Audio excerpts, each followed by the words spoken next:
السلام عليكم. 15 نصيحة دونتها لك لعلها تنفعك. 1. حافظ على صحتك. إذا ذهبت الصحة ذهب الكثير.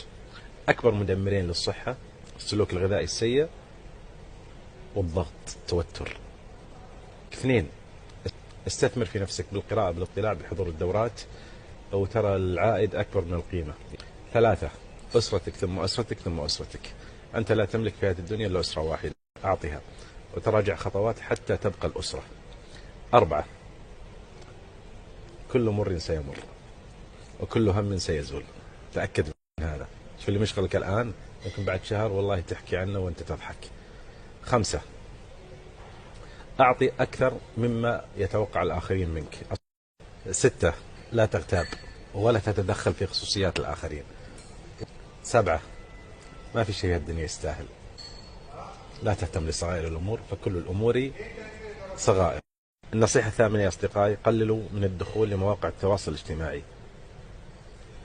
بس بالله شوفوا كم تدخلون من ساعة وكلها محسوبة عليكم في الدنيا وفي الآخرة. 9.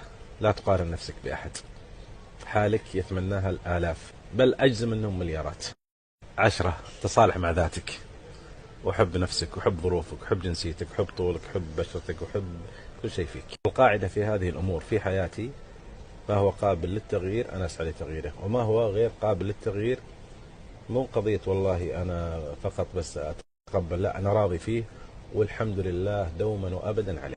11. كف وكفي عن تقمص دور المظلوم.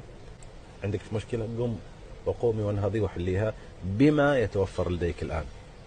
أما قضية أنا المظلوم ما راح تنفع.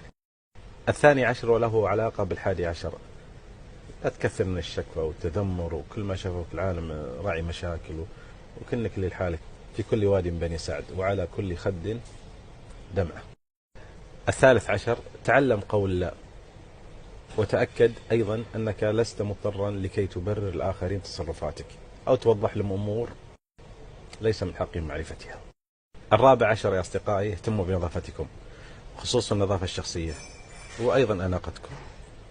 تأكدوا أن ما تحتاج ترى 100,000 أو 200 أو 300,000 ريال حتى تكونون أنيقين. الأمور أسهل من كذا. النصيحة 15 وبها أنتهي، وهذا ما فتح الله به علي: كن مع الله يكن معك. السبب الأول للموت في العالم ليس السرطان، ليس القلب، ليس ضغط الدم، ليس السكر، ولكن الاسترس، الضغوط النفسية. إن مع العسر يسر، وإن مع العسر يسر.